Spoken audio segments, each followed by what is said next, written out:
Welcome back to the Animated Arcade. I'm still Aaron. I'm still John. And we're still joined by... Still Cole. We're the Still Brothers. Emphasis on still. And for some reason, we just can't stop fidgeting. Yeah. It's a fidgety show. We do that, especially in the first few seconds before we get settled in front of the mics. Yeah. And then we get nothing but creaks. And what we've also settled into is being a video game cartoon podcast, where we watch, review, riff on, and give trivia about video game cartoons and related media. And today, We are doing the Super Mario Super Show. The Mario Super Show? the Super Mario Brothers Super Show. Yes, the Super Mario Bros. Super Show. What are we? Episode 41 of the Super Show. And this will be... Ooh, I forgot the title. Toupee. Yeah, the live action segment is Toupee. And the cartoon is Mark of Zero or Zorro if you are watching on Amazon Prime.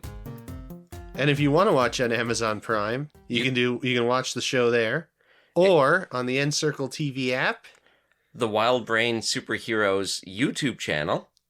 And you can buy the DVDs if you're kind of, if they fall into your lap at the thrift store. Yeah. That happened to me. I like that you guys learned not to throw to me. Well, not for the opening intro. Yeah. Right? Well, you did last time. Well, we watched this. Cool. Hey, Cole, how do you watch it? Well, to repeat my answer from 2 weeks ago, I usually sit down with my son while he's eating Scooby-Doo canned... What are those called? The Scooby-Doo noodles? Oh, the pasta shapes. Yeah. Yeah. Yeah. And so I'll be finishing off what he doesn't eat, and we'll just kind of catch a little bit of the show while watching it. So it's on my Nintendo Switch, if you can believe it. I believe it. How do you like the Scooby-Doo pasta shapes? It's kind of weird that it activates exactly the same part of your brain as it did back when you were like 9. And they were Spider-Man shapes. Oh. Yeah. Oh, he likes his zoodles and his alphabets and his Scooby-Doo. Does he give any kind of distinction between the three? Well, he's 3 years old, so he can only request the word that he can manage the best. And he did watch that when he was much younger. He watched the Scooby-Doo cartoon with Crybaby Clown, and he was so young at that point that none of this stuff computed with him. Yeah. And Courtney was like, "Oh, he'll like this Scooby-Doo." He watched it with... Well, of course, he's a little bit older, so he's understanding a little bit more of the imagery and the language, and so he freaks the F out. So now, they're like spooky. They're too spooky to give him Scooby-Doo noodles, because he recognizes the characters on the can. So we've got like 2 cans of Scooby-Doo that we're waiting until he's calmed down a little Don't let him bit. see the can. Yeah. But it's the stuff inside the can. It's the fair enough. Daphnes and the Freds and the Scoobies and Shaggies. But he's like 3 years old, so even like the noodle version. Look, is when I enough was 10, I could still barely recognize Spider-Man in those noodles. Fun fact, I have 2 boxes of Super Mario Brothers Kraft Mac and Cheese from they expired in 1993, but they were probably produced in 1990. Yes. Or 89. Yeah, I have them on my in my display case. Is it the one with Yoshi on the box? No, it's just Super Mario. I think it's similar to the cover of Mario 2. Probably, yeah. And on the back, there's a little puzzle, and there's a couple little trivia things. I'll take a picture and send it to you guys. Sounds good. Did you know that Mario 2 isn't actually Mario 2? Because Americans are too dumb for hard video games? And also, Nintendo didn't want to sell a game that looked exactly like a game that was already 2 years old when new graphics looked a lot better. Yes. Yeah, That's I think that was a more good of the call on reason. Nintendo's. Yeah, everyone go watch the Gaming Historian video about Super Mario Bros. 2. It's freaking good. It's a classic. Anyway, the episodes we're watching today aired on October 30th, 1989, a Monday. We've started a new week, and we're almost out of October, where we've been for like the last 38 episodes or so. Wow. 38 episodes. Yeah, Like, how well, would no, you- because we made like a 9/11 joke, or almost did, so... Yeah, so we've been... Maybe there was a week where it was all reruns before it jump. No. 5, 10, 15 into the next week. Yeah, okay. Yeah. Well, it's been a lot anyway. Yeah. I wasn't skipping the weekends. Yeah. Pretty much 20 Mario episodes, maybe 25. Something like that. So do you want to get into the live action segment? Yeah, I'm ready to get into the live action segment. Get hooked on the brothers? Cole, are you ready to get into the live action segment? I'm hooked on the brothers. Do you want to push the button? Oh, I will press the button. We're the Mario Brothers, and plumbing's our game. Not like the others. Get all the fame. Trouble, you'll be hooked on the double. The others are Hooked on the brothers. like a little bit of mumblecore in the morning. You're gonna get some lean before you try to perform it again. Yo, Aaron. Yo. So, good news. You know what I love? Health inspection. I love... John looks left, looks right, and then sears Aaron with a glare. I love failing health inspections. Ah, very good. Oh. Yeah, it's that time again. The Dr. Clean, with a K, is coming to inspect the basement. So, Mario's lounging around, going kind of slow. He was eating something, and Yeah. Luigi's like, will you stop it with the eating? We get the health inspector's coming. This is a 10-minute short. Yeah. And Mario moves the big basket under the garbage chute to pick up a single newspaper that's pinned under the wheel. And doesn't put it back under the garbage chute. Yeah. And it looks like they throw cooked spaghetti. Yeah, they have this big bundle of Mom's yellow. spaghetti. Yeah. Is that why my palms are so sweaty? Holy No, shit. yeah, no, it's like a giant thing of like yellow wool that Yeah. they use as indiscriminate garbage. I've seen it come out of that thing before. And yeah, so now there's just mess everywhere, and the doorbell rings. And it's Mr. Clean. Dr. Clean to you. Inspector Clean, isn't it? Actually, yes. Inspector. Johannes Clean. Yeah. Johannes might not be his real name. I don't think it is. But this guy, it's obvious they have a history from the way Luigi says, evict any little old ladies yet? Lately? No, and that's why I'm in such a bad mood. That's actually really close. That's really good. That's right in there. Yeah. That's better than anything I could do. But hopefully we can... See, now I go into Mark Hamill's The Joker when I try to... Hopefully we can make up a few points. You know. But you know what I mean. Yeah. But he was, like, the performer was kind of bringing like, he was doing a lot of, with his face. Oh, yeah. He Yeah. was having a ball. Yeah. So, It's a very familiar looking ball. yeah. We'll get into that. Immediately I'm like, does he look familiar? And John's like, yes. Does he look Mario familiar? Also, yes. Also, yes. So he goes over to... he's inspecting a pizza box with some pizza and anchovies in it. And he's right under the pipe in the wall that leads to the indiscriminate sewer. First, he goes to the pipe in the wall, and it's like, this is disgusting. Or the hole in the wall. This is disgusting. Minus 50 points. Followed by leftover pizza with anchovies and extra mold. Minus 100 points. I thought it was keeping damp pets. That's after. Oh, that later? Yeah, Oh, okay. before the inspector shows up, Luigi's busy work is catching Clog, that little koosh ball with the lime slices for eyes that shows up in some episodes, and he gets it under a little tub. I think that little clog it's such a wonderful little innovation where they make it out of fiber that just kind of twitches and moves with even the most subtle air current. So no matter what, it looks like it's kind of wriggling and doing something. Well, it was dancing along to that song that Moon Zappa was playing in that episode. Yeah. And yeah, it this is our first really good look at Clog. But like all these things do, they always treat these things as if we already know what they are. It's one of those shows that trusts the kids to pick up on it. Not everything needs an introduction. And yeah, so Clog's under the tub, And Inspector Clean bends down to look at that pizza box, and the Ratigator comes out and snags his titular toupee. Yeah. So this man is now bald. Yeah. Well, he And was always bald. And hasn't noticed yet. Not yet.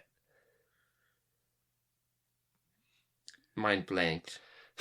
See, the easiest way to make him remember what happens in the episode is to skip too far ahead, and he reminds me something that happened before what I was saying. Well, But that I think explains quite a lot of what I've heard over the last. But was that the lead into the commercial, to the cartoon? Or was it the clog landing on his head? It was a lead into the cartoon because clog landing on his head was how it how he was introduced afterwards. Okay, but after the Ratigator grabs his wig and he doesn't notice, he does go over to the tub, which is gliding around on the floor. And he's like, "What's in that tub?" And Luigi's like, "What tub?" And they eventually catch it. Keeping slimy pets without a license or in your apartment. In a place of business. In a place of business, that's the one. Minus another 100 points or whatever, however many he said. I'm in a better mood already. Yeah. Yeah, but could you deliver that line while making your O face? Because that's how every take with our guest star is. Like, normal take, it's like, okay, but do that again, but look like you're really, really losing it. But yeah. I don't know about you boys, but I'm feeling better already. You better start packing. Take that man there, put him in that box there, and roll him into that vat of acid there. Not there, there! Ha ha! There. So I think that is where the cartoon cuts in. Yes. Is after he's found Clog, but not before Clog lands on his head. Don't they throw to clips of Zelda? No. Cartoon. It's after the cartoon. Oh, okay. You see clips of next week's Legend of Zelda. So we come back, and how does Clog end up on his head? Does anyone remember? He just kind of falls, I think. Did he just crawl up and come down onto... Because it's like, Inspector Clean says, "What was that on my head?" "Oh, it was just a leaky pipe." Yeah, that's right. Yeah, me and Aaron were digressing with our mouths again. They've been known to do that. So, yeah, that's right. He's standing near the fridge, and Clog hops off the fridge onto his head, and they say, "What was that?" "Leaky pipes." Like, oh, leaky pipes, minus whatever points. Yeah. And I think that's where he says, "I think you boys will be moving out." Or something. Yeah. Better start packing your things. Yeah. Now, this is not the first time I've noticed this. When it gets to the preview clip for The Legend of Zelda, it's like it's a bit that's disconnected from the rest. Because they're trying to pull Clog off his head, but for the rest of it, he doesn't know Clog is there. Yeah. And then when he finally leaves, his hair's back. Spoiler. But... Yeah, you first. Oh, no, I was just reacting to you spoiling it. Oh, very good. Now you. At the start of the episode, we got the train go by. That's right. Just to further stymie their efforts to clean the place up, the subway comes by, and the cuckoo clock tells them train coming or incoming train. Yeah. Oh, yeah. Which I think we saw in like episode 2 or something. Or I think the cuckoo clock warned them that someone was coming down the stairs one time. You know, the poof, poof, poof, puppet stairs. But we now have confirmation the subway is not abandoned. They are in a prime location to catch the train to almost anywhere in Manhattan. Yeah, how come people don't... Well, I mean, okay. People do just wander into their basements sometimes. Is this why they do, though? The ones... I think that's where Fred Van Winkle must have come from. Maybe he didn't come... Well, he came from the pipe void, furthest to the left, but maybe it's because of the subway. Or he was, sleeping on one of the abandoned part, woke up, came through. But also the antique dealer. Yeah. I bet you she just got off the train. It's like, ooh, nice open hole in the wall. Let me go introduce myself. Would you feel safe... I was running me words together again. Would you feel safe sleeping in a basement, in a New York basement, in Brooklyn, where one of your basement walls is half gone and just leads to the subway system? I do it in video games all the time. I don't see why I wouldn't do it in real life. What about you? No. That's the right answer. Objectively correct. if we were talking Los Angeles, doubly no. Doubly no. So, we show the preview clips from Zelda where they're trying to pull Clog off his head, which again, doesn't actually seem to exist within the context of the story, such as it is. And we see some clips for this week's, quote unquote, episode of Zelda. Yes. And I know this one too. It's the one where Link loses his sword because he's an idiot. Yeah. This is one of those preview clips that gives the game away. Yeah. If the other one had shown them blowing up the Triforce at any point, but they didn't, so that sort of kept that part of it in its pocket. It immediately shows Link losing his sword because he's an idiot. Yeah. But you gotta give it to this, at least this preview effort. They did a better job hiding the plot of the upcoming episode than they did with the Captain America trailer that recently came out for the... Oh, yeah. Well, those trailers always walk a fine line of not showing too much or showing stuff people might actually want to come and see. Oh, yeah, yeah. But they don't go into full anime trailer. Here's all the major story beats. Come see how it happens. I don't know if I want to see the new Captain America. You already have. You watched the 3-minute version of it. I haven't watched the trailer yet. No. Oh, But- you haven't? No. Oh, don't. Okay. It'll spoil everything for you. Then I will wait until I can go see it on Disney Plus. It's like the MCU Spider-Man trailers were okay, but when Sony would make the trailer, it gave away that Tony was taking away the suit, and it gave away that, all this stuff. Like, those Sony trailers were really bad for just giving away half the movie. Yeah. So we come back from the cartoon. And Clog is leaving Inspector Clean's head. Yeah, but first he's standing there, and that's where Cole was talking about, where all of Clog's fibers were just sort of fluttering in the breeze. Yeah. It was almost like the, what's that electric globe? Oh, those plasma balls. Plasma ball. Yeah, just a bit like that. And- They're at Spencer's Gift next to the adult novelties. And yeah, they don't sell lava lamps anymore so much. I imagine it's because they're horribly dangerous. And require a lot of energy. Yeah, those are two very good reasons not to own a lava lamp. And there's Poppins the cat. Yeah. So- by to say hi in this episode. Yeah, it's been a little Couple while. weeks. Yeah, a couple of weeks at least. But Clog leaves the dude's head, Inspector Clean's. And Inspector Clean now has hair. Yeah, a neat little comb over. Yeah. And do you suppose that's the actor's, authentic hair, or do you think they did a real toupee this time? It was a real toupee. Yeah, you can see the seams. Yeah. Now, whether or not that was for the scene, is that a toupee on a bald cap? Or does Gary Schwartz just look like that normally? Gary Schwartz is famously bald. How come I don't know him for it? Yeah. Because you're not in the bald community yet. You're approaching. Thank you. But Well, I gotta lose a couple more pounds before I'd be justified being a bald beard guy. Yeah. Otherwise, I'm a fat beard guy. Doesn't matter how much hair you got above your ears. So you can just shave your head.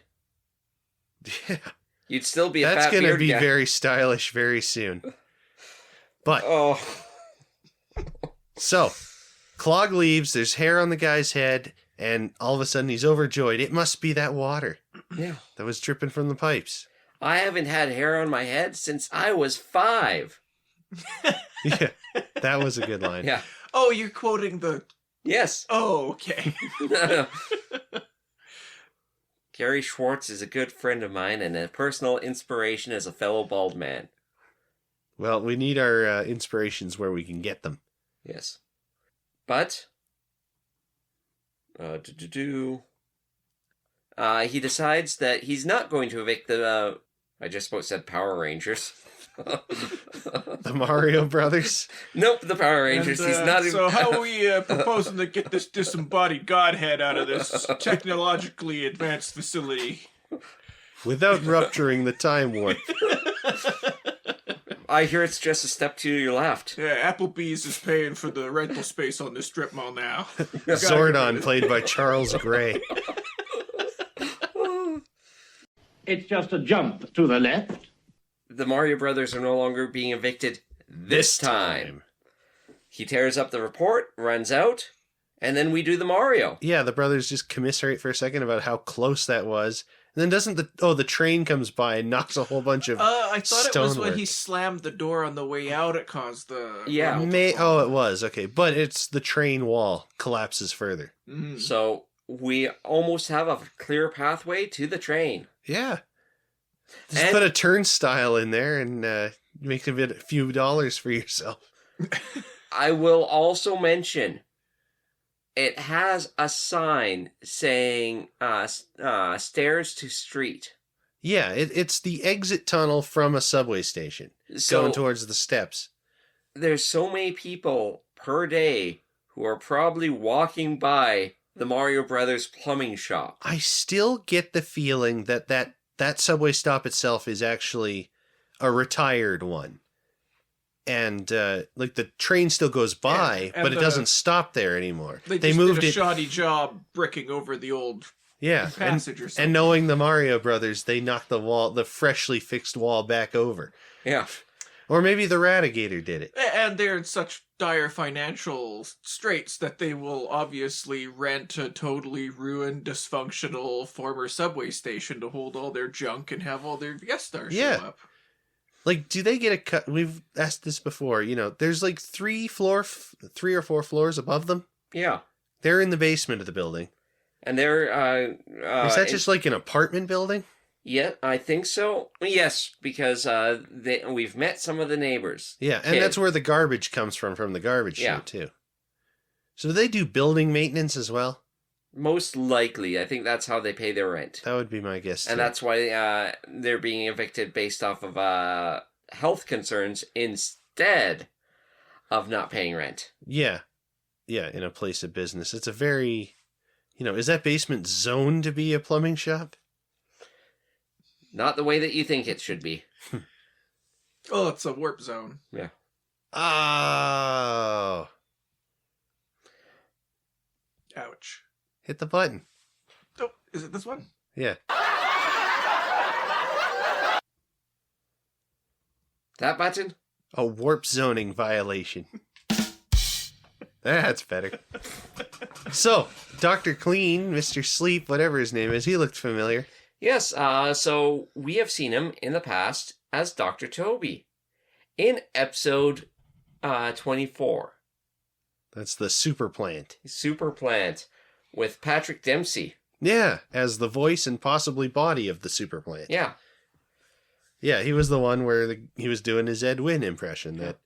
And again, just for fun. When plants are in trouble, I'm the one to call.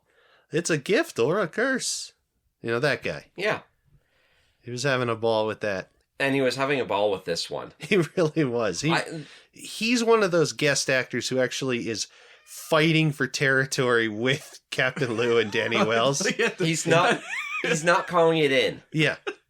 Well, to compete with Captain Lou in these little skits, you just have to be you have to move a little bit and deliver your lines, because that's kind of like what his vibe is. It's just kind of a shiftless background element for lots. But he of plays these. off well with Danny Wells constantly trying to get him to do stuff. Yeah, I like that. But lots of these little skits could not have lots of it's actually Luigi stressing out about something and Mario just kind of being a doofus. Yeah.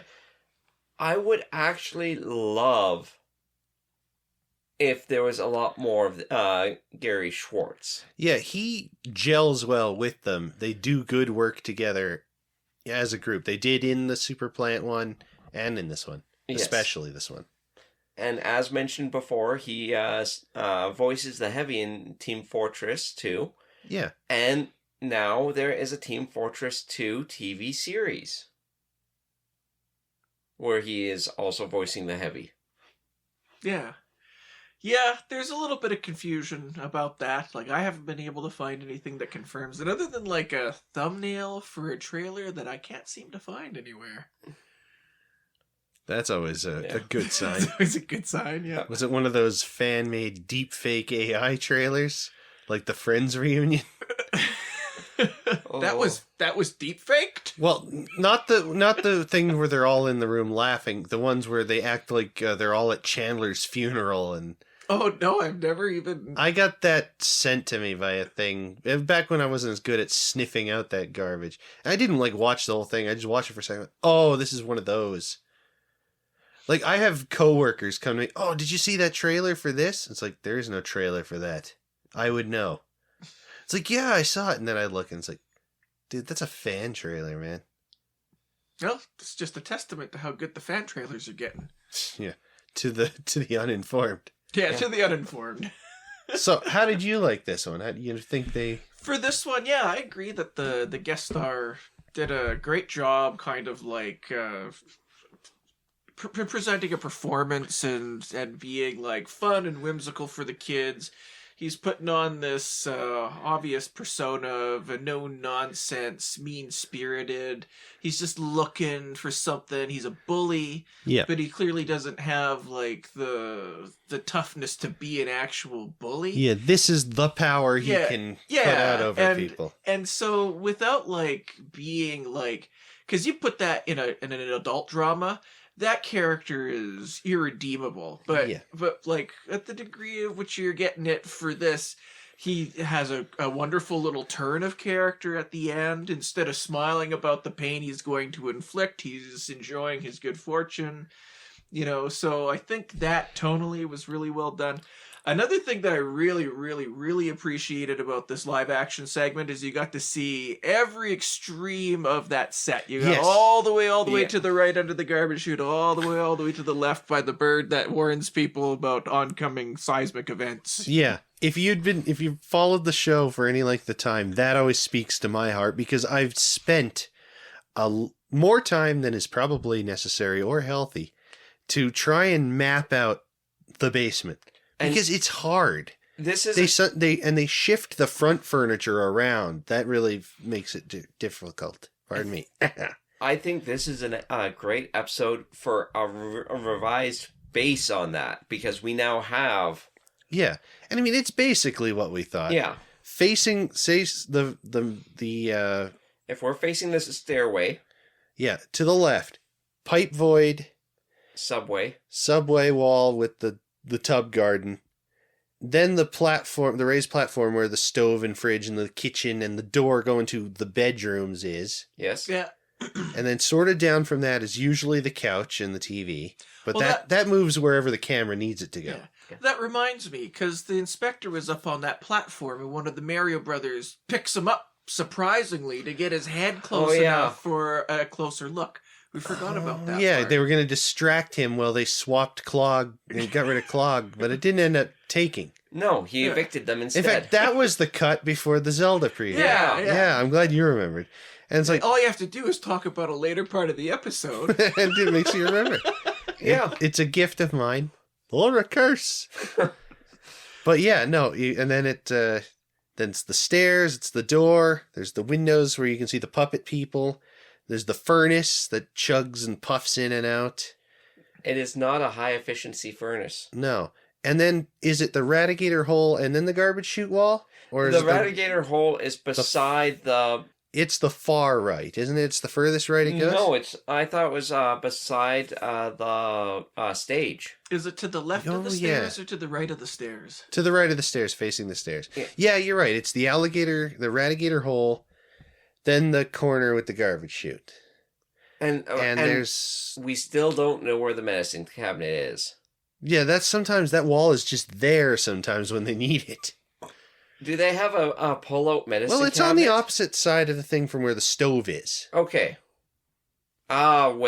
Yeah. Yeah, that's just a little wall above the sink or whatever. And that kind of gives me the impression that this production is that they just have this huge cavernous warehouse and they got all this stuff rolled up against one wall when nobody's working and then they drag it all out. They shoot 5 or 6 episodes, kind of like how you guys do it here. Yeah. I love this set.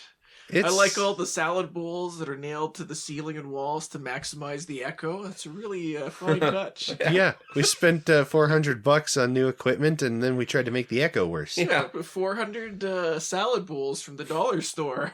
Yeah. It's quite an impressive sight. They weren't happy No. because that was right before the summer Canada Day long weekend. Everyone needed a new salad bowl. So, I would say if we're going to go by our patented scale, this is top third. Top third.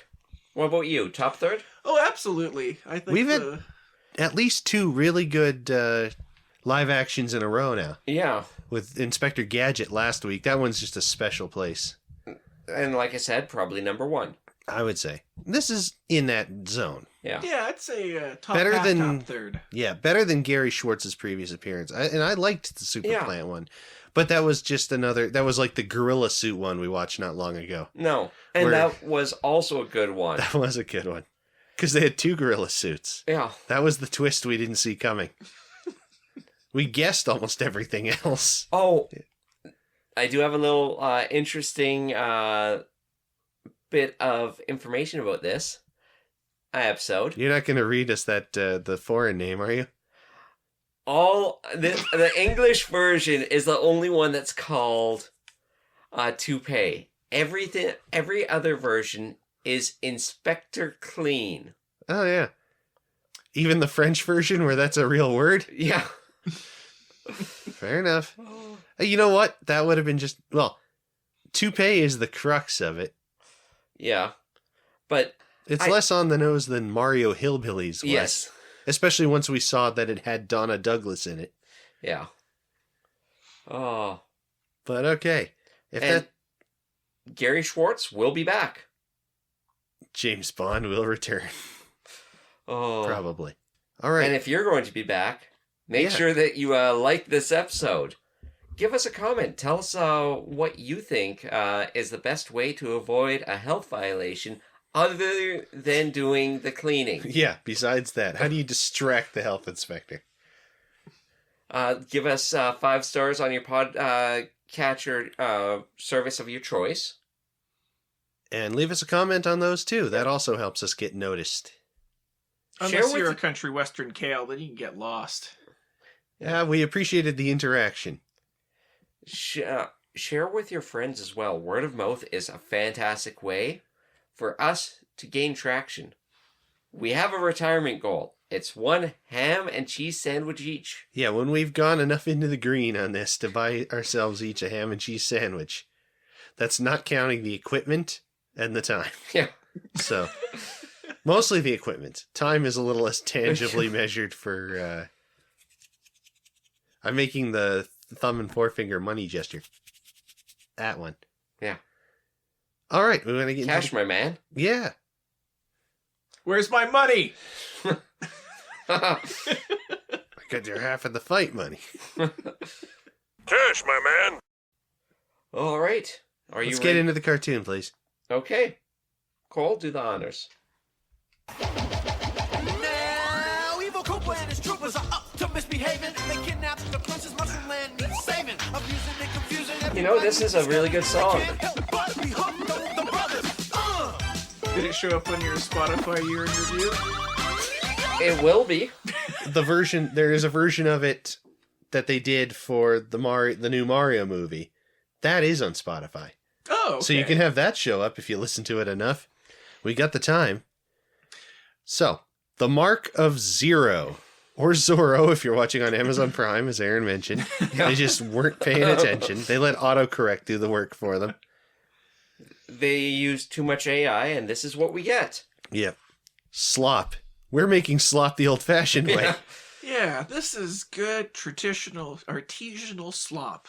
Speaking of traditional Mario slop, it's more direct parody time. Yeah. We're in, what was it, the El Desert Kingdom? Or something like that? Yeah, it was the El Desert Kingdom. And what was the plumber's log number? Oh, I think it was a joke, but I missed it. It was like something... Let me look. It's right here. Sometimes it's a joke, like that time the plumber's log was 007 for Her Majesty's Sewer Service. But in this one, let's see, Inspector Clean. It's literally the first line that he says in the episode. I know, and that's what makes it the hardest to remember, because it's so far at the back of your brain. Plumber's log, 13913. Or 13913. So, does that mean anything to you? Does that have a Zorro connotation that I don't know? No. 13913. Yeah. No. No, that's just it. I thought it might have been... Yeah, you always Maybe get the- 39 is the year the Mark of Zorro came out. The old black and white one, Tyrone Power. That's a deep, deep cut. Yeah. Unless Well, it's just nascent 1940. nonsense. Oh. Well, mother fudger. Okay, anyway. The Mario crew are on their way to hopefully, and say it with me even though it's been a while, find the local hero to help them battle King Koopa. In this case, the protector Zero. Yes. The famous swordsman known as Zero, to use the full title. But first they're going to stop for tacos, because... There's a taco shack. Yeah, and Yeah. they're rolling into El Desert Kingdom. What are they riding around in? And they've used one of these before. They're being towed by 4 Ostros, and the Mario Brothers are riding on what looks like a sombrero parade float. Yeah. And then that is towing the bathtub with shower attachment on wheels that they previously used to get into... Was it Great Gladiator Gig they were in that? Or... it started with Toad swinging around the pole and then swinging back down, or they reversed the footage? Yes, but I don't think it was Great Gladiator Gig. Because they used it as like a chariot. Yes, I think they used... but the one that you're talking about, I want to say it was the Great BMX Race. No, the one where King Koopa had the perfect opportunity to push the boulder onto them. No, that was... I thought that was... the Western one, where they'd already captured the princess. Maybe. We've watched 41 of these, Yeah. so... With Mouser's So blending mustache. together. I'm going to say it's from Great Gladiator Gig, because they were talking about how hungry they were, and they wanted the spaghetti dinner at the Coliseum. Oh, yes. That Maybe. rings a bell to me. But anyway, in this case, they're trundling along through a valley pretty well until Toad happens to mention, it's a good thing Ostros are too dumb to feel how hot it is. Yeah. They immediately put on the brakes. Yeah. I think it's really humble of the princess and her retainer to eat dust in that crappy old bathtub being hauled behind a sombrero parade Parade float. float, You'd yeah. think the princess would be in the front. Yeah. Well, I think the hat's hitting most of the dirt. Yeah. Okay. Plus, it's the way the royal procession works. Besides, as we saw in that previous episode, whichever one it was, whenever they're all feeling down, Toad swings around on that shower pole, Yeah. and it makes everybody laugh, and the princess have 2 frames of clapping animation Yeah. with those giant flipper hands of hers. The At one least frame it's per not, second animation that Deke has become famous for. Oh, yes. At least it's not Luigi's unfortunate feet animation. No, that was too much. Too much animation. So, they pull up to the taco stand, and they're greeted by a tall girl with a Valley Girl accent. Yes.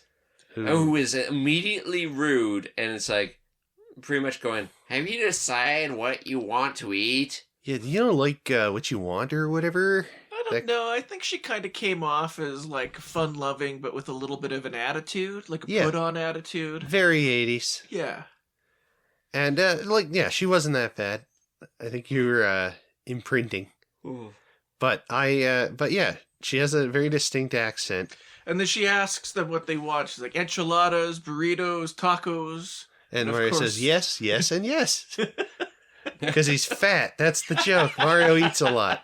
They make that joke every episode almost. Hey, John, what do you like, tacos, enchiladas, or burritos? Yes, yes, and yes. Because I'm he's fat! Why didn't you make me laugh at that mean joke? I blame this on you. And you a little bit, John. A little This bit. is partially your fault. Thanks for pointing at yourself. I appreciate that. So, The great thing about audio means... The great thing about audio media is you don't know whether or not he did point to himself. and it's easier to edit out mistakes because there's no camera jump cuts. That's why we don't have a video podcast, besides not wanting to give away what our set looks like. Yeah.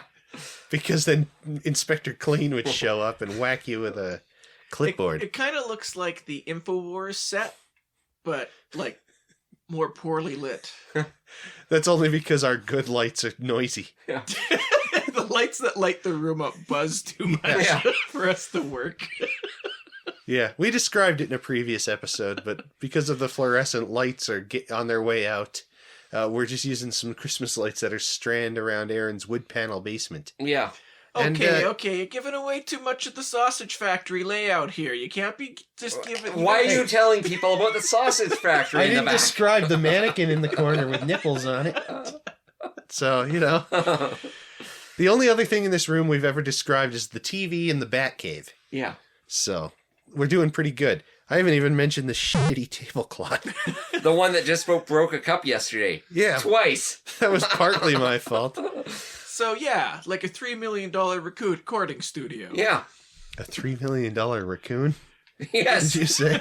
Before... Recruiting and recruiting. Oh, of course. A raccooning studio. Haven't you raccooned anything? Haven't you ever just wanted to get a wad of raccoon and just freeform it on a raccoon spinning wheel? Yeah. We don't use that kind of language anymore. Okay. So, A they're wad trying... of industrial beaver.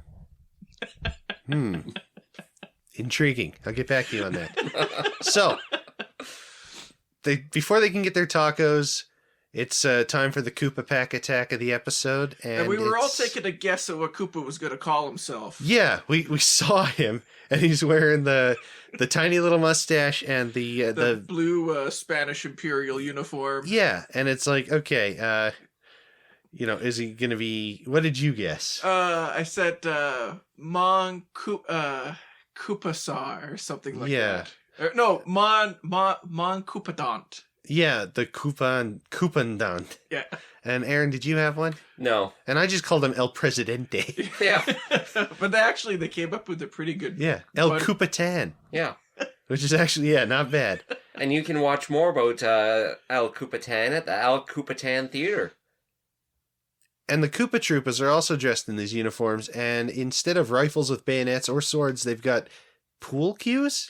They kind of look like bow staffs. Yeah. Just like... They're just sticks. They get sticks for some reason. Yeah. We've whittled it down. They used to carry spears. Now they're just sticks. They took the knives off them. It's because there was too much blood in the last Zelda episode. That's true. That was like...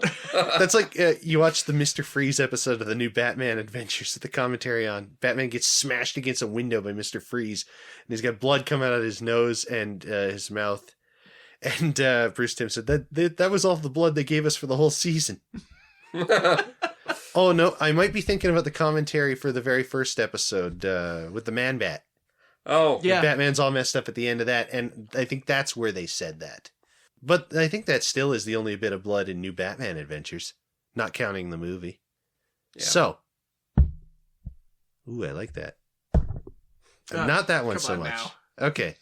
Everyone's being routed pretty well by the overwhelming swarm of Koopas until the masked fighter hero known as Zero shows up. You could say they were zero to hero. I wouldn't. Yeah, neither would I. So, Zero is a tall dude with shoulder-padded outfit and a Zorro hat and mask. And mustache. And mustache. And the schmuck was like a purple nightgown that went down past the knee. Yeah. Or like a really, really oversized t-shirt. Yeah. And a sword. And just a zero on the front that was like a sports jersey font. Yeah. Yeah. And also thought it was like for the era that it came out to have the princess have like little cartoon hearts. Tunes yeah. popping out of her upon seeing the Zero. Yeah. Again, this is before Mario. In this cartoon especially, Mario and the princess are not attached that way. Yet. I don't think at all. From what I remember. We'll see what Mario 3 is like. And World. But Zero does a good job fighting off the goons and helping turn the tide so Mario and Luigi can help. And has an epic sword battle with Mouser that would have been really cool, except for a weird start and stops in it. Yeah. Not even the cactus cutting thing. They really let those little blocks of animation breathe. Yeah. Yeah, there's no constrained feeling to this. Yeah. But was this where the cover song was? No. Yes. During La the Bamba. entire fight. Yeah, they play a cover, an okay, not great cover of La Bamba by Richie Valens. It Yeah. sounds like they went to a thrift store in Mexico, got a record, played that record for the cover at the beginning, because you Yeah. can hear the hiss and the pop and the crackle of the old vinyl. Part of that is because the archive of it is from a home recording of the episode as it okay. originally aired. Well, I so there's always some remembered VCR La Bamba, fuzz. like even like when you heard it on the radio, if it was the Valens version, Yeah. it had all the hisses and pops and crackles. Yeah, because it all was taken off of because it was from like the 50s. yeah. You know, there's a reason he and Buddy Holly and the Big Bopper were touring together. And not just because history ordained that they all die at the same time. Sorry about that. Good But history. yeah. For bringing down the mood. Special thanks as always to the Super Mario Bros. Super HQ channel on YouTube. Link in the description below for the cover song. It's Zero! The legendary masked hero, Zero, you mean? Nice to meet you, legendary masked hero.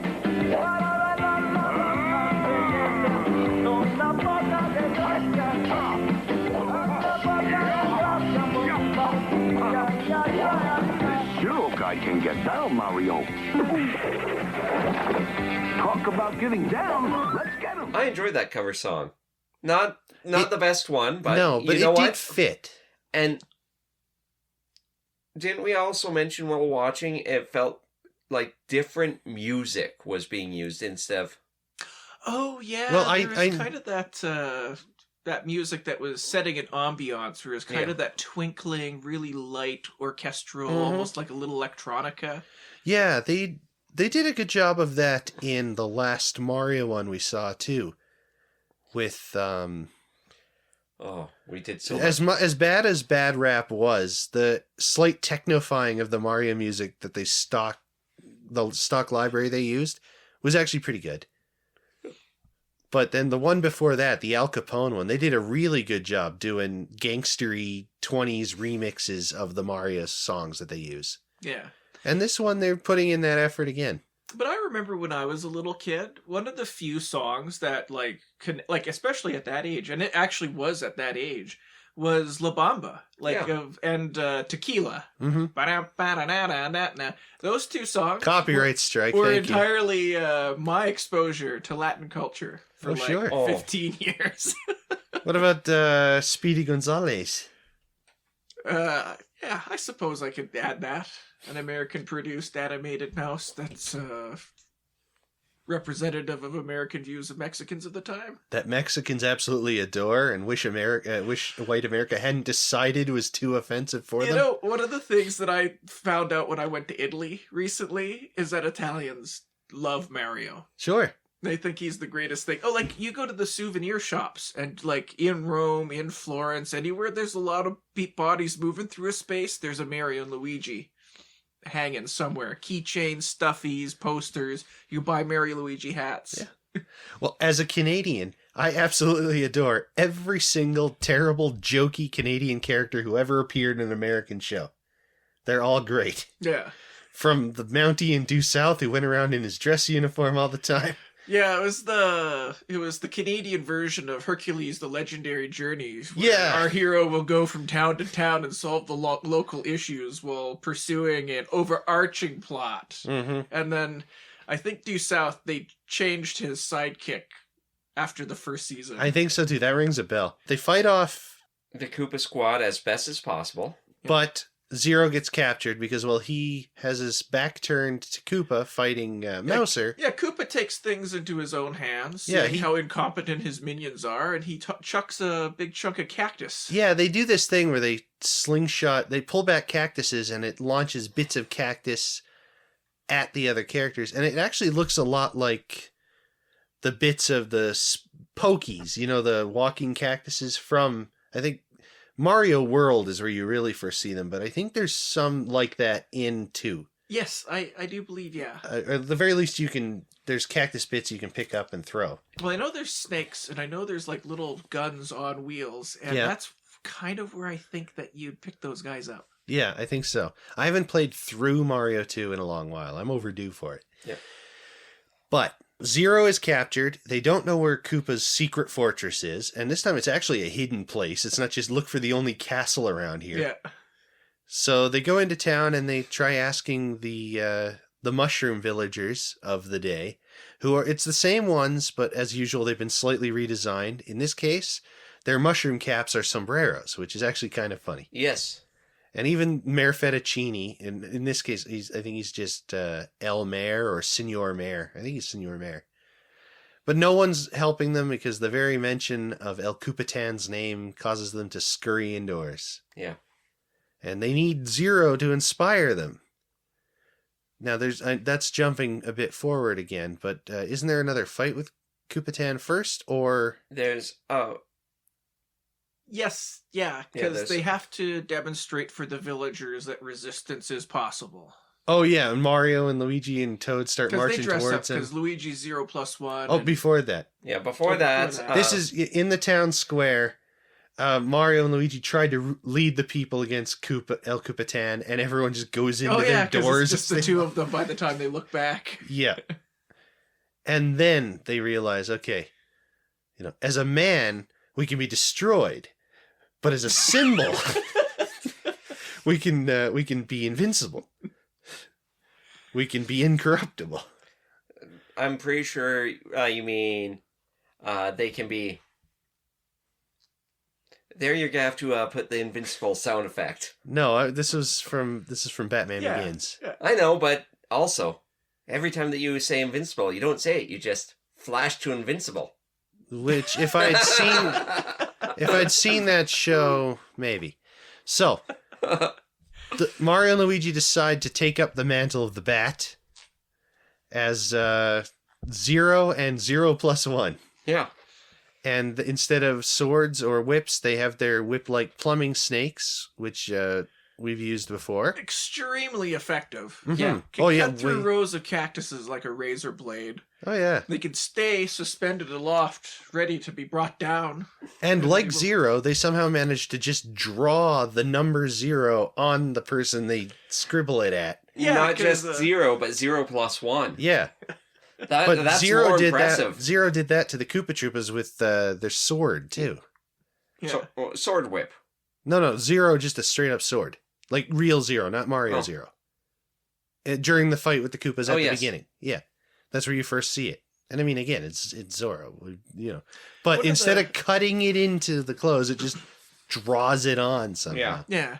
One of the things that I suspect happened quite a lot in this episode is they reused the animation of El Capitan probably 5 or 6 times of him on that ostro. Yeah. It's literally 2 steps of the ostro with him on the back coming in from the screen left, says something. That happens like literally 3 more times before the end of the episode. Exact same frames. I'd believe it. We've seen that before. Remember when he became Koopenstein's monster? And it was 90% of the time was either a front face profile approaching the camera or the usual Frankenstein monster walk with his arms outstretched, completely 90 degrees facing away from the camera. There were very few 3/4 shots of Koopenstein. And yeah, it's a similar thing. Once they have the good one, let's just keep reusing that. Do you think the producers chuckled to themselves when they cashed all their syndication checks? After all they that money they saved on the animation, and all that money they saved later on by not having to pay for the cover songs again. Yeah. By just plopping in crappier music from the Mario 3 cartoon that doesn't fit. But so Mario and Luigi as the new Zeros have to inspire the town to fight back while also tracking Koopa to his secret desert stronghold. Which they do by, managing to fight back against Koopa. Was there any? I think they just do a really good job of it. Yeah. As well as they're fighting back Koopa, Mouser goes, "We have to retreat to the stronghold 1 mile north of the taco stand." Yeah, exactly. But at least Koopa realizes what he did and starts just bashing the shit out of him. If he was a Filipino monk, he would have been smacking him with his sandal instead of his Spanish imperial scepter. No, it was his cap. Oh, yeah. Oh, yeah. Oh, and was that the scene... Was it during this fight that both Koopa and Mouser got flung off their Ostros into cactuses? Or is that in the fight at the end? I think that was a fight at the end. I think so, too. But anyway, so the town now has been inspired to fight back. Now all that's left is to rescue the real Zero from a little Spanish fort surrounded by pretty tall cactuses. And they decide that the best way to do that is attach towels to their back and hang gliding. Well, they're wearing their Zorro capes. Yeah. But yeah, they pull some versions of Batman can just grab the corners of their cape and hang glide, flying squirrel style. And they do that somehow. That's probably some of the most irresponsible animation that's been presented to children ever. Yeah. Like, my first thought was to go tie a dish towel around my neck and jump off the deck. Oh, yeah. Or jump off the roof in a Batman costume like Hank Venture. I am the Bat. Yeah. And thanks to you being the Bat, we lost the costume contest for the 3rd year in a row. Oh. Or was it with that killer, the French guy, Latour? Oh, you like the Batman? Yeah. Are you kidding? I dressed up as Batman and jumped off my roof once. Though I think I might have just dreamed that. Anyway, we could talk about Venture Brothers another time. But and for hours on end. Yeah.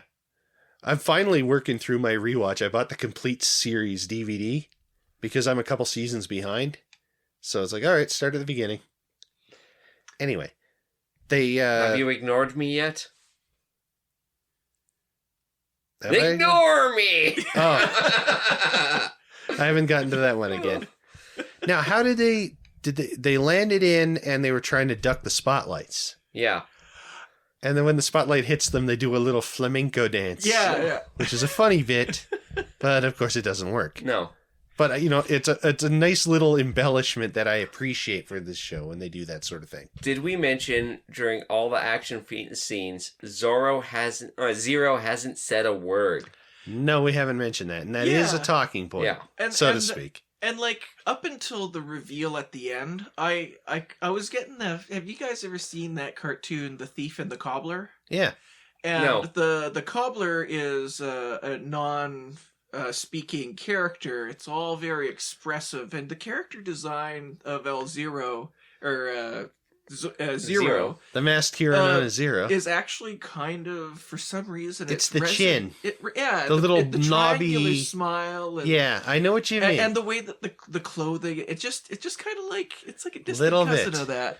But yeah, Aaron's right. Outside of a few grunts and yawns, no vocal effects at all from Zero. I almost said Zorro that time. From Zolo. Same And, voice actor that did the monster from the other episode, Zelda. What's it, Gibdo? Oh, yeah. Oh. Damn, that's impressive. What a range. Oh, man. So, the troops come out, and the Mario Brothers do another good job of fighting them back as Zeros. They should just have those plumbing snakes all the time. Yeah. It's so weird, this show. In some episodes, they cower in fear from King Koopa and some Koopa Troopas. In other episodes, they do this. Yeah. And you never know which one it's going to be till you're watching it. And some episodes are stars in their eyes. Yeah. Which they incited another workers' rebellion. Yeah. Oh. Just like in Wrath of Khan. Where's my kazoo? But eventually, how is it that Mario ends up sneaking in? They just run in. They just run in. Oh, yeah. They just, like, show up and start wrecking up the place like pros. They do that thing where you mentioned where they slice down a bunch of those cactuses and they fall inward and land on the Koopa Troopas. And El Koopa-tan, and I think that's where El Koopa-tan and Mouse are... Oh! They listen at the door of the fort and they hear them coming, so Mario and Luigi extend their plumbing snake... hot dog! ...like a trip line, and it knocks Koopa and Mouser into those cactuses, and they get little balls of cactus stuck to their face. And that's where they go in and rescue Zero. And then... They fight off Did they just sort of leave after that, or did they? I think Coop runs away to Coop. Oh, another did he day. warp zone again? No, Not this time. not this time. That's like he warp zoned like 3 episodes in a row. I know. But yeah, sometimes they just leave Koopa around. Well, they just leave him. Couldn't warp zone because Ganon used up all the teleportation magic, snapping around his stupid vestibule. And he's just waiting for the green meter to refill. Yeah. No, but yeah, you get in some episodes Koopa escapes, and they wanted to capture him. In other episodes, they just leave Koopa there and just fuck off. In his ruin and depression. Yeah. And we managed to, in story, explain away only one of those. Yeah. The rest, it's just inexplicable. Sometimes you want to capture them, sometimes you don't. It all seems to depend how far away they are from a jail. Like, do we really want to have to bring him with us? Like the end of Beast Wars where they have Megatron tied out to the outside of the shuttle. I don't remember that. Well, it didn't go so well for them because it led into Beast Machines. I actually enjoyed Beast Machines. Good for you. But, Don't say so much to Richard. well, that didn't have any involvement from my man Bob Forward. Well, I'm sorry. So you're a Beast little Machines salty. was all right. I just found it a step down from Beast Wars. I will agree on that. It was a step down. The animation was better, but The character also- models were way worse. Yeah, exactly. They were ugly as hell. The animation got crisper, and then they were like, "Well, we can do more," and they did way too much. But they did some cool stuff tying it into Transformers history, like having the key to Vector Sigma and all that stuff.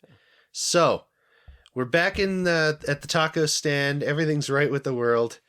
And the lame-assest secret identity reveal ever happens, where the waitress comes out with their orders, and she's still wearing her Zero mask. And they don't even say anything. They just look at her and she goes, "Oops, I forgot." And it turns out this ridiculously tall, non-mushroom lady who runs the taco stand is Zero. Yeah. And in exchange for their silence, they can eat all the tacos they want. They can carry. Yeah. Unfortunately, there weren't any tacos on There were screen no No. tacos. There was these red balls. with a little tuft of lettuce. It almost looked like the turnip Yeah. model from the previous episode, but I think it was just they colored the taco shells the wrong color. Yeah, that Oh, was the we forgot about primary that bit. ammunition of the villagers were turnips. Yeah. Oh, and we forgot about that bit where they helped fend off the Koopas by chucking the giant tortillas at the Koopas, too. Oh, yeah. yeah, that too. That is how they scare off El Capitan and the troops. Once they have Zero, that's what they'd gone for anyway. Yeah. They wanted to demoralize the local mushroom population, which is a trope Koopa's done before. Yes. Last time it was with the weather machine, and it was a lot better. Yeah. Except for Sam Shalam, it was a pretty good episode. Yeah. This one wasn't bad. No. But In overall terms, how did you like the episode? Cole, you're the guest. You start. I'd say it wasn't as strong as other episodes that I've seen, but I'd say when you take the formula of kind of like a cheesy little parody and you sprinkle in a couple clever little jokes and you get it all tied together like that, I think it's one of the better ones. Although I think like the subject matter might be a little bit distant for little kids to understand. Zorro was like you said, like in the 30s and the 40s. Yeah. And by the time the 80s is around, that's... yeah. And this is before Antonio Banderas brought Zorro back. Yeah. But I So think- this was a pretty moldy property by the time they played with it. But you still kind of knew Zorro for one reason or another. But there was a few Zorro cartoons. Yeah, I I know, think like that got Bugs reran Bunny and did. yeah, a lot other. You knew Zorro from other Zorro Yeah, parodies. mostly through reference. Mhm. Yeah. It's like how we all knew Peter Lorre from old cartoons. They were always using his voice, Oh, but we didn't know who yes. Peter Lorre was, Master. You know. But we'd all heard a dozen Peter Lorre impressions in old Looney Tunes, and Igor was always a Peter Lorre. You know, it's like that with Zorro. We just was it on TV tropes? They call it pop cultural osmosis. You just sort of absorb it. Oh. Yeah. Was it 1931 for the plumber's log? Yeah, no, 13139 something. I don't know. Let me hang on. I think it's the last thing I checked. Plumber's log number 1-39-13. So is that No. January 13th, 1939? Yeah, but that wouldn't work on any of the dates I'm seeing. Well, it's probably scrambled up. Who the hell knows? But yeah, the point is Zorro is something, not so much, it's not even important that the kids know it, it's the writers know it. Yeah. But yeah, again, I remember seeing Zorro parodies besides this one. Yeah. And what was that Zorro of the Future cartoon that aired for like a single season? Anyone remember that? Rocket Robin Hood? Yes, Rocket Robin Hood, living with his merry men on Sherwood Asteroid. Soaring through the far reaches of outer planetary space is new Sherwood Forest Asteroid. Fantastic headquarters of that swashbuckling cosmic highwayman of the 30th century, Rocket Robin Hood. Yes, here comes the one and only Rocket Robin Hood, gliding through galaxies in his search for star-shattering adventure. The interplanetary villains quiver in their space boots when they hear the merry ring of his laughter and feel the blast of his mighty electro quarterstaff. Rocket Robin Hood, fun-loving astral adventurer in the astonishing years to come. No.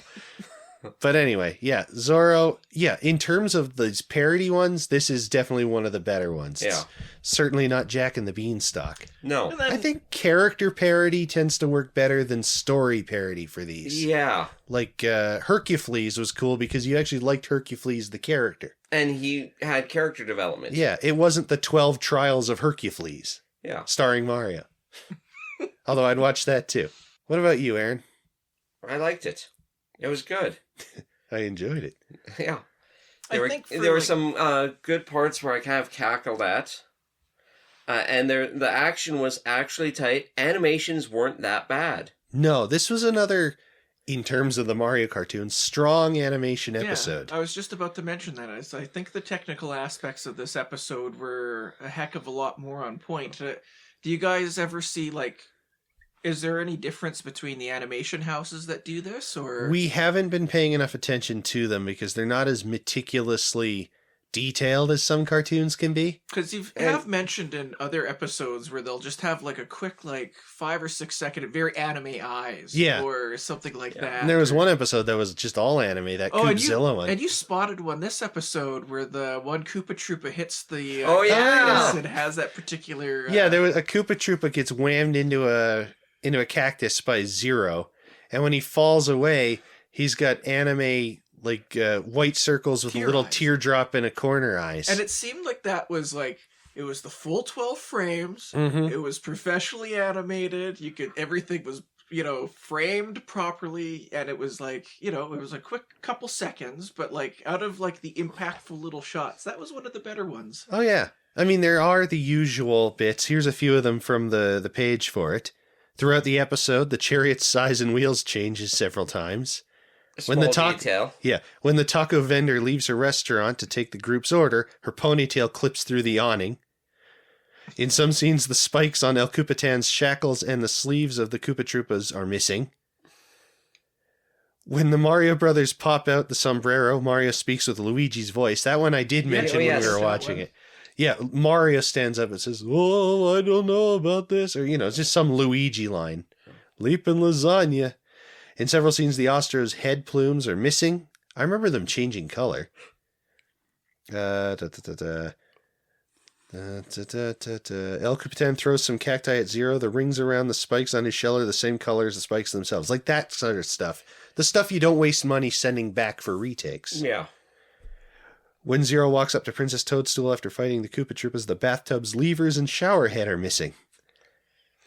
So, stuff like that, but nothing too bad. Yeah. Nothing that was immediately noticeable, except for we're more sensitive to the voices coming out of the wrong people than, we've been inured to the really cheap animation that this show churned out. I see that you found the remaining wrapping paper of the present. Yes. Yes, it was in a frame, a commemorative frame, Yeah. and I took it out. And I'm playing with it. Oh, that was so fun. Now Get your hands off me first dollar. All right. So for the cast, this is a bit longer than usual because there were a few extras. We got Lou Albano as Mario, Danny Wells as Luigi, Jeannie Elias as Princess Toadstool and the taco vendor, who was the real identity of Zero, John Stalker as Toad, Mouser, Koopa Troopa number 1, Koopa Troopa number 2, Senor Mayor, and Man number 1. So presumably one of the panicking crowd. Harvey Atkin as El Koopa-tan, Koopa Troopa number 3, Koopa Troopa number 4, and Man number 2. And another returning Greg Morton, this time as Zero, just the vocalizations, like the yawning and the occasional grunt or whatever. Yeah.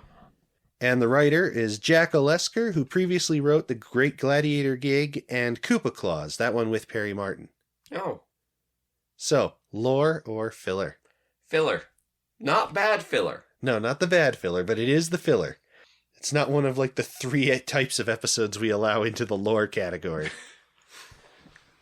Like the Koopa wedding one was the main lore one. That actually dealt with stuff like the mushroom people being turned to stone and stuff from the manual. 20,000 Koopas Under the Sea was lore because of the amount of things that brought into the episode that were relative to the games. Yeah. What is the name of the one with the weather machine? Red Baron Koopa. Yes. That's lore because of its biblically accurate spinies. Yes. Which, you know, the Lakitu didn't look great, but the spinies were exactly right.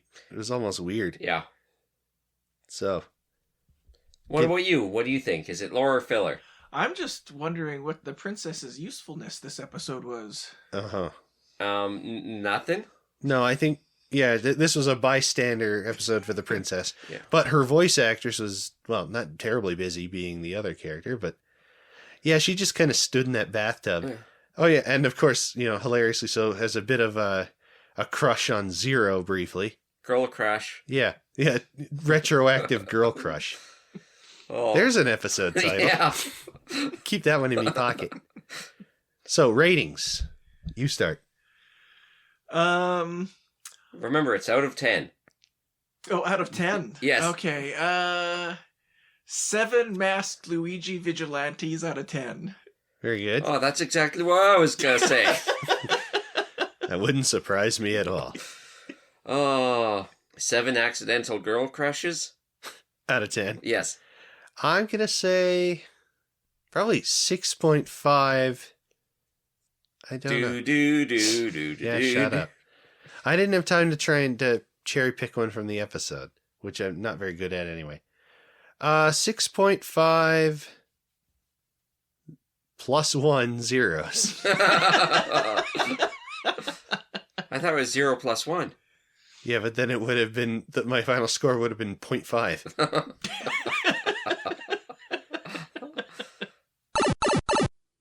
It's letter time. It's letter time. Hey, time for another mailbag drop-in segment recorded several weeks, if not months, after the episode it appears in. This time it's only been a month. Yeah, that's not too bad. Yeah. But it's still not going to be going up for another month or so. No, going up in a week. Oh, yes, of course. I forgot how this happens. You're the one who makes the magic happen. How could you forget? Is it all cocaine that you do? It might be. Sometimes I just fall asleep and I wake up and the podcast is finished. So, are there any comments? Well, I have some bad news, John. There are comments, and the first one on the Spotify episode, which was, he's much worse when he's awake. Which is a great title. Yes. We have Cole_Genie saying, if this Cole jerk is on any more episodes, I'm unsubscribing. Thank you for your past patronage, Cole. Yeah. We appreciate it, but I'm sure at this point you've already hit the unsubscribe and sent us off hate mail. Yeah. Which we appreciate. Yeah. Just make sure that you also send it this episode to 5 of your worst enemies to punish them. Yeah. 2 episodes in a row with Cole in them. Yeah. In a row with co in them. It's been a long week. Oh, we got our Switches pre-ordered. We do. We did do that. We both managed to score one. We have paid 735 or so Canadian dollars for a console that will have probably 1 or 2 games at launch that we'll want to play and will cost $100 a piece. Canadian. Some of them Canadian. CAD. Which is basically a souped up version of a console we both already have. Aren't you supposed to have buyer's remorse when you get the item? No. No, because Mario Kart World is going to be the tits, yo. Yeah. All right, comments anymore? Yes. There's also on our latest TikTok, Lois has responded, polar opposite. Cool guest on the podcast. Oh. So Well, we gained a subscriber, lost a subscriber. excellent. Well, that tone has a more motherly quality to it than Cole's did. Yeah.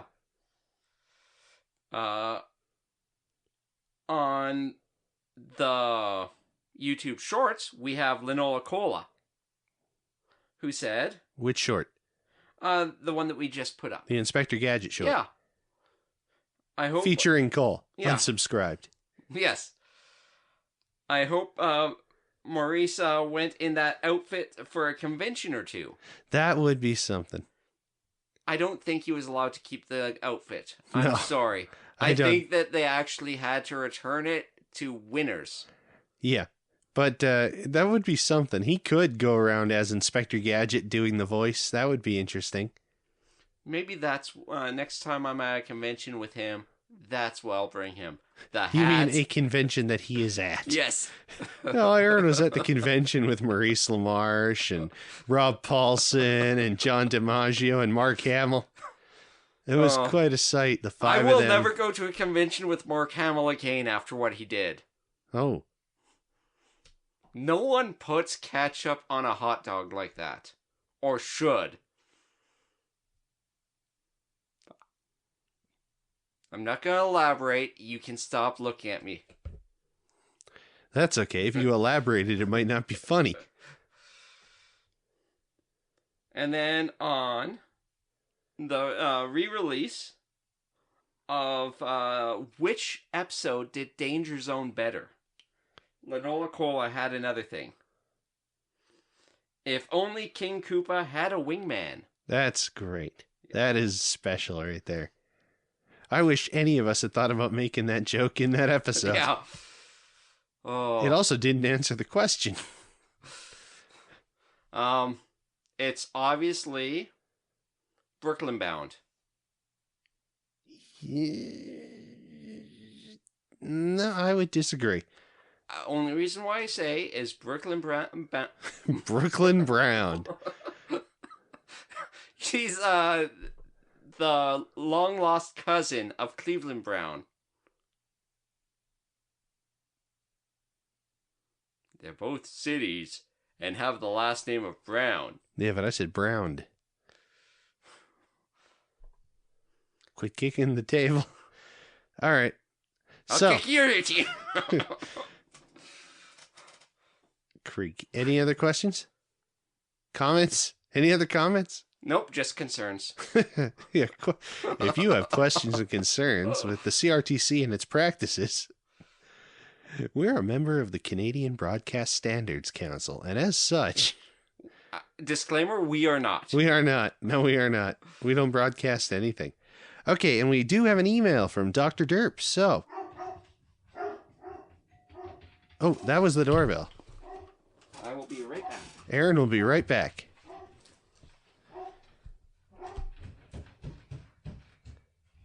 Damn, that boy can stomp.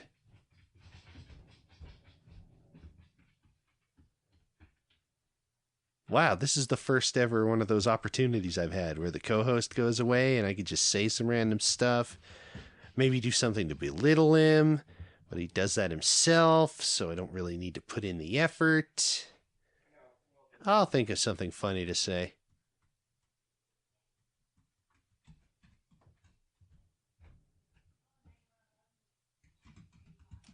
Did I already say, damn, that boy can stomp? Well, look who it is. It's the guy. Yeah, black on black is hard to find your headphones against your hot gamer chair, isn't it?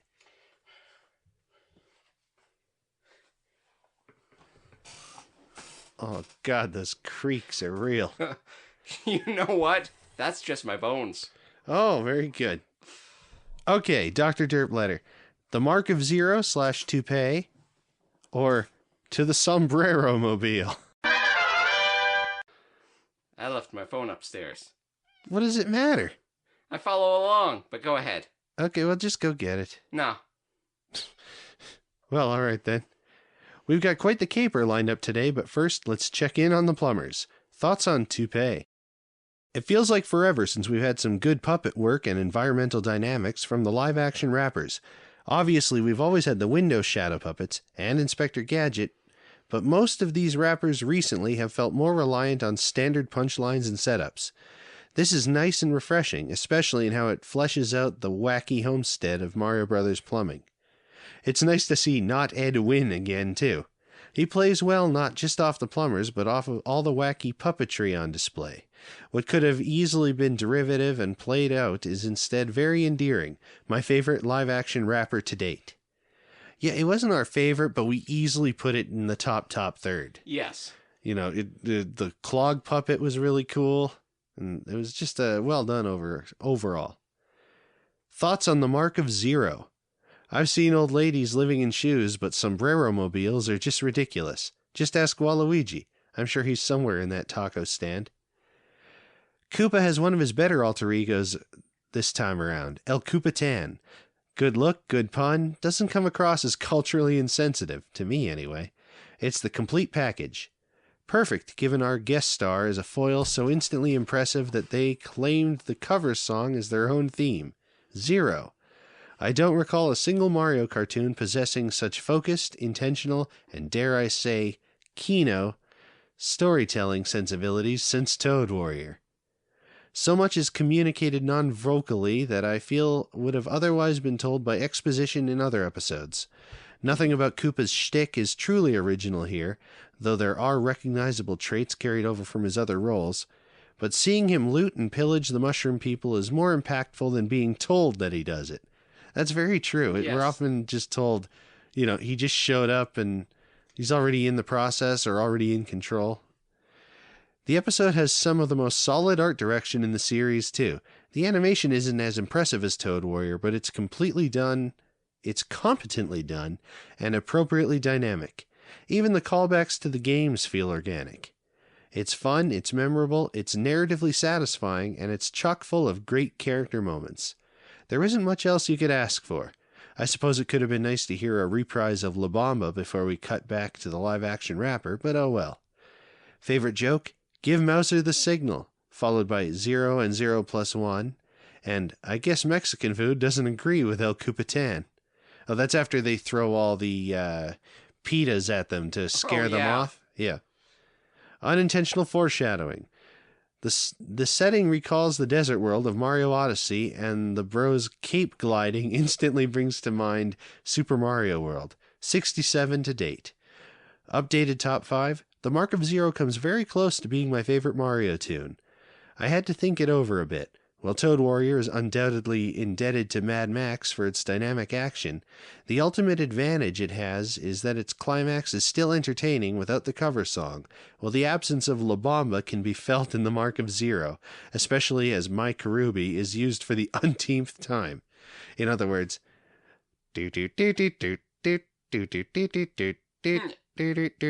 yeah. Nevertheless, the Mark of Zero has a secure spot in my Yop 10. Even more impressive is the addition of Toupee to the very bottom. Bottom of the top 10 lists, he means. Yes. As it stands, my current Yop 10 is as follows. White Knight, Toad Warrior, The Mark of Zorro, The Unzappables, Doppelganger, Mario Meets Koopzilla, Sing for the Unicorn, Mario and Joliet, Kiss and Tell, and Toupee. I'd put Toupee above Kiss and Tell. Yeah. Well, no, that's with the Wall Witch. Yeah, you're right. I like I'm that thinking one. cold spells. You're thinking cold spells. I was too for a second. Question of the week. Aaron's favorite part. What famous fictional hero do you think you can fill the shoes of for a day? Feel free to stretch the definition of hero as far as you want. Give me a bicycle with a decent basket, and I can get away with being a solid B-tier alternative to Kiki's delivery service. Kiki, if you see a cat down here, it's me. Next time, the fight with Koopa gets a lot more biblical. See you then. Oh yeah, 10 Coopmandments. Okay. So, Historic hero. So we're talking about myths, classic famous hero. fictional hero. Famous fictional hero. I don't know. I think you could embody the spirit of the spirit fairly well in your younger days. Yeah, but now... Now you really are the Hamburglar. Oh. Sorry. Context. Aaron dressed up as the comic strip character, the Spirit, right as the movie came out, and it was a great costume, but because they changed it to black for that movie, it had a bit of Hamburglar-esqueness to it. And it, especially back before Aaron had a big long beard, his nice little innocent face was, it made him look more like the Hamburglar. Yeah. Still a great costume. Very good. So what fictional character do you think you could, take over? You're Batman for a day or whatever. I'm going to stretch it, and I'm going to go a little more modern. Okay. And I'm going to go with the American Ghost... Oh, not American... the American versions of the Ghosts TV show, Thorfinn, who is a Viking. Oh, from the TV show called Ghosts. Yes. Oh, okay. Yeah, I've seen clips of that. Yeah. I think I could pull that off with a wig. I think so. Wouldn't have to do anything with the... yeah, wouldn't have to do anything with the beard. No, you wouldn't. Maybe braid it a little bit more. Let's see. Fictional character. Well, with a little bit of prep time, I could probably replace The Rock. No, I could but be... he's a real person. I mean, the character of The Rock. No, let's see. I could presume, as I am... let's see, I'm a delivery guy, so I could be Santa. But I think that's been done. A fictional hero character that I could conceivably fill in for a day. Any ideas? I'm coming up blank. Wolverine. George Washington. Yeah, well, I have slept here. Oh, I could fill in as specifically the Lou Albano version of Mario. Oh, yeah, you could. I could. You could make a decent stab at Luigi. We could fill in as the live-action version of the Mario Brothers. We wouldn't be quite as funny, but we would work for even less money. Oh, honey. Yeah. I'd work for honey. You probably would. So, okay, that's one. Otherwise, I could probably be the iceberg in Titanic. You could. Because you brought this mailbag to a crashing, screeching, fatal halt. Yes. All right, back to the episode that you were listening to long before we recorded this, but immediately before you played it. Also, enjoy Cole's voice for one of the last times for the next little bit. Yeah, and Cole, if you're listening, we're sorry to lose you. Yeah. Thanks for your service. So if you want to reach out to the show, you can send us an email at theanimatedarcade@gmail.com. You can send us a message on Twitter, X, at @animatedarcade. You can follow the show on Facebook, Blue Sky, and TikTok at The Animated Arcade. And what are we missing? Yeah, you can leave a comment on the on Spotify. Oh, yes. If you like. And if you know where we live, you can mail us something. It's true. It's happened before. Yes. Just once. And technically I was the mailman. Oh. All right, let's get into predictions. Let's bring it on home. So the live action episode next week, or the next podcast in 2 weeks, I should say, is just The Artist. Oh. The artist. Mario decides that he is going to be a abstract artist. Oh no! Actually, an artist is going to art specialist is going to come to the Mario Brothers plumbing shop and see one of the many messes as a piece of abstract art. Oh, one of those, and then Mario will become deluded into thinking he's an artist or something. Yes. That's pretty similar to what I had in mind. What about you? Yeah, I was kind of thinking they help cure the inspiration of an artist through their slovenly ways. Yeah, I was thinking an artist would end up moving in and just sort of imposing himself on the brothers, being in the way, like Dracula was. Yeah. It's their cousin Louis or something. I don't know. And then the cartoon is the 10 Commandments. This is going to be another filler episode. I think so. If it's not a filler episode, I'm buying John a soup. Thank you. The 10 Commandments. So, will one of the Mario brothers be Moses, or will there be a Mushroom Moses? Oh, I think it's definitely Mushroom Retainer is going to find himself the Mushroom Moses. I think this is going to be a Mushroom Retainer heavy episode. Toad's going to become Moses? Yeah. Yeah. He gets the burning bush and the everything? Yeah, the Pharaoh sends him down the river in the basket of reeds, ends up in the Mushroom People's Kingdom. With other mushroom people. Classic Mushroom Mario biblical stories. Yeah. Yeah. It's almost a cliche at this point. What about you? Like Mario and the Four Horsemen. And who are the Four Horsemen in the Mushroom Kingdom?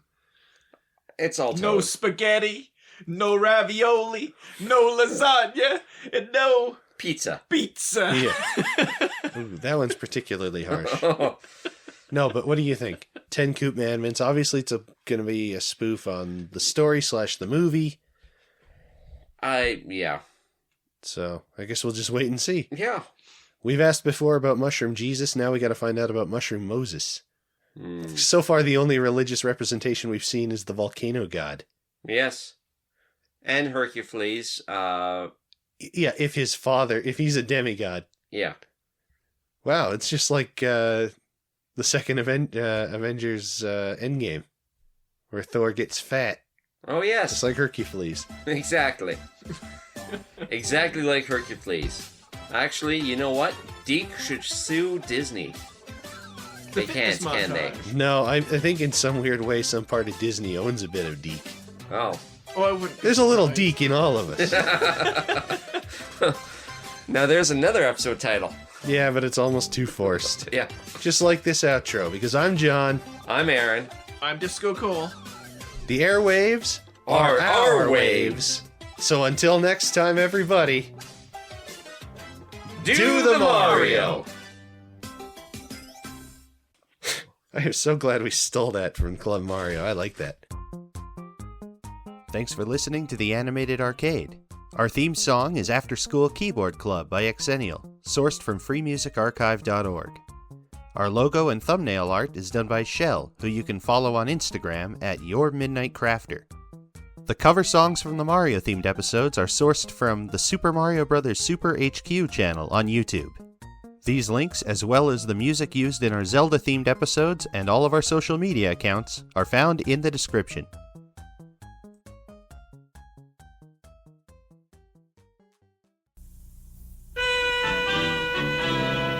We come from near and distant star to the sound of the galaxy born. To rally round Rocket Robin Hood, braver man has never been born. So we sally forth against the foe, our band of brothers skyward ho, with Rocket Robin.